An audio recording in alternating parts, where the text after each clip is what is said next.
Hey guys, the Analog Archivist here once again to bring you a video on a VHS topic, of course. What else would it be? I am going to get back to doing that video that I promised, a follow-up video on VHS grading. I'm going to do a much more comprehensive video on that. I have a lot to say, and I think it should be pretty good, but still trying to figure out how I'm going to present everything that I had written on that topic. So anyway, let's jump into the subject at hand today for this video. So, VHS Big Boxes, right? These are among the most collectible videos out there. I have several tubs of these things, I have like 5 or 6 tubs. I have so many of these that are in storage, and they're among the most collected, beloved videos out there. So these are among my most favorite big boxes, and I got tons of really cool stuff, and I just kind of dug out what was easy to find. Blood Feast, which is a classic big box. As you can see, it's just glorious. Look at that glare. Sorry guys, but you can just see how glorious it is and violent. And so this is from Comet Video, which was a sub-label of Continental Video, and these Comet videos were almost all pretty gruesome and gory on the covers, so that's pretty cool. Here we have Paragon Video, of course. Paragon Video was a subsidiary of King of Video, and so this video is pretty hard to find, and it took me a while to find this. I just love this artwork. The movie is not so bad either. I did a VHS review on it years back. Here's a video. Torture Dungeon. I needed this for so long to complete my Midnight Video collection. In fact, I had every single Midnight Video, including the alternates. This is actually an original big box. My original, I mean, it's one of the thinner boxes.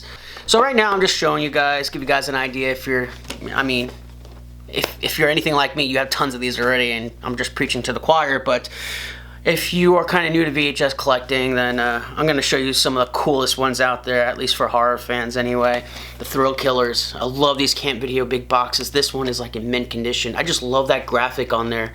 Of course, the movie is black and white. It's nothing like what you see on this cover here, but I just love that very bloody, gruesome cover art. I have almost all of these. I think I have all of them, the Camp Video titles, but I don't remember if I have Incredibly Strange Creatures. I might have that, but otherwise I think I have all of them. Here's Video Violence. These things go for hundreds and hundreds of dollars now. They weren't when I bought. I think I paid like 20 bucks for this back in the day on eBay. He's probably my favorite of the Camp Videos. Gourmet Zombie Chefs from Hell. I actually had a slipcase of this too, that I sold years back. I also had a slipcase of this, Video Violence. Those slipcases were released later in the early 90s by a separate company called K&B Releasing. And those slipcases are still going for like hundreds of dollars. Man, the big boxes have to be going for more. These are original. Alright, so we got those. More Paragon. Daddy's Deadly Darling. I don't know why I pulled this out and brought it in. And I actually brought this in Two Vampire Hookers, which is not an incredibly interesting movie, or the cover art is not too interesting either. I don't know why I brought that with me. I do have Poor White Trash too. There was a guy on Amazon selling these things brand new. The boxes are original, but the tape is a different matter. This is going to be something I'm going to be talking about in my VHS grading video, certainly. So that's why that's out for when I make that video. Alright guys, so what's the history of these big boxes, right? So you see all these glorious covers. In fact, I got so many more cool ones, which I wish I could just bring them all out here for this video. Yeah, so, of course, why do we have the big boxes, right? So I think it goes without saying, if you're any, like, you know, person with half a brain, of course the reason was so that these low budget movies stood out among all the A-list Hollywood movies on the video store shelves, right? And that's why you see covers that are so incredibly gruesome. And a lot of these covers aren't even original theatrical poster art. They actually made new art that was even more gruesome. For instance, I have this, Wizard of Gore. This is an original thin box, big box by Midnight Video. That's new artwork for this movie. That is not the poster art. That's not the original poster art. And I much prefer this art. So it's obvious why they would switch the cover art for the product when it was on the video store shelf. So this really had stood out to really make a statement. And so, of course, the oversized packaging helped with that tremendously. So when did the big box start, right? So a lot of people might have wondered that. So I was able to trace it back as far as 1981, and I could kind of connected to three main adult distributors. Caballero Control, which was created by Noel Bloom, who would become a huge figure in the home video industry. And the other one was VCX. Most of us horror collectors know VCX from their sub-label, VC2. So they started off in the porn industry and then they made VC2 for their, I guess, more mainstream type titles. Still kind of schlocky stuff, but not porn. And then there was another one, which was Dave Friedman's own company called TVX. And so the earliest mention I've been able to find about the big box was a little news blurb from 1981 in an old industry magazine. And it mentions how TVX now has new packaging. Doesn't say anything about big box or display box or anything like that. And so in that same magazine or magazines around that time period, I found gorgeous full-page ads of a sexy woman in a trench coat, and she's surrounded by adult tapes in these oversized big boxes. So certainly I'm thinking that 1981 was about the time these big boxes started to appear in video stores, right? Let's go back and talk about Caballero Control. So like I said, that was Noel Bloom's company.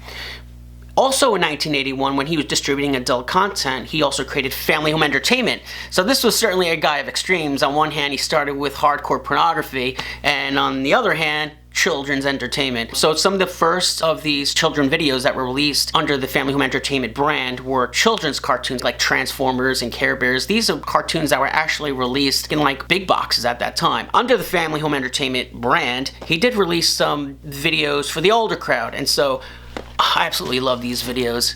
World of Horror. These videos are from Family Home Entertainment, and you can see it has that original logo on there for Family Home Entertainment. It's awesome. It's totally retro looking. The design of the box just kind of reminds me of a cereal box. So these things came out of 1981. So when Noel Bloom created Family Home Entertainment in 1981, it was mainly children's content. He did release these two, and these are the only World of Horror videos that I'm aware of and that I've ever seen.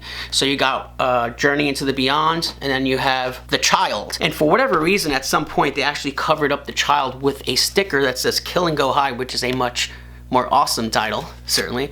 But if you look under the main title of Kill and Go Hide, it actually says previously released as The Child. That's kind of cool that they let the audience in the video store know that, hey, you might have seen this already. It used to be called The Child. So yeah, so these are 1981. So in my eyes, these are probably the very first horror VHS big boxes, right? Or beta big boxes. I mean, these are also released in beta. What's also interesting, if you could see on the side here, it says storage case included inside.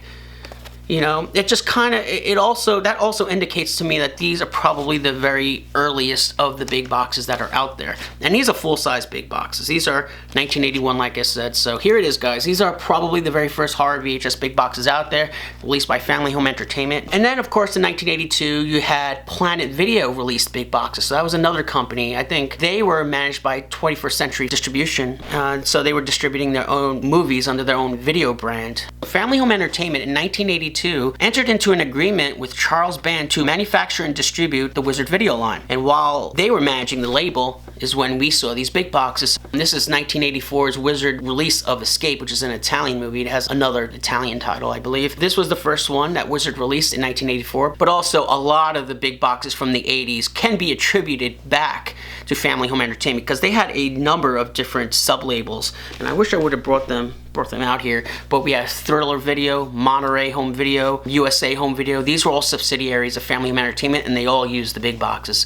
By the end of the 80s, the big box was phased out because of sell-through. Sell-through was becoming more popular. People started to buy movies as opposed to renting them, and so it didn't really benefit to have this big box anymore. Interestingly, porn used the big box all the way through the 90s and probably the early 2000s, even with the sell-through market, which I thought was very interesting. That's what I got today for the VHS big box. I want to do more videos like this. I'm going to dig out some information, dig out some histories, and share it with you guys. We could do a history on Family Home Entertainment, and we could do a history on Camp Video. We could do what I used to call highlight videos. I only have ever made one, and it was for Don and Michelle Productions, if you remember. This is going years back, but it's still on this channel. yeah, I would love to do that. If you guys have anything that you would like me to do a video on, I've become very knowledgeable about this with all my research for this project that I've been working on. This has been Paul with VHScollector.com. If you liked this video, you could subscribe, but I'm hoping you already are subscribed. And also, say no to VHS grading. Have a good night, guys.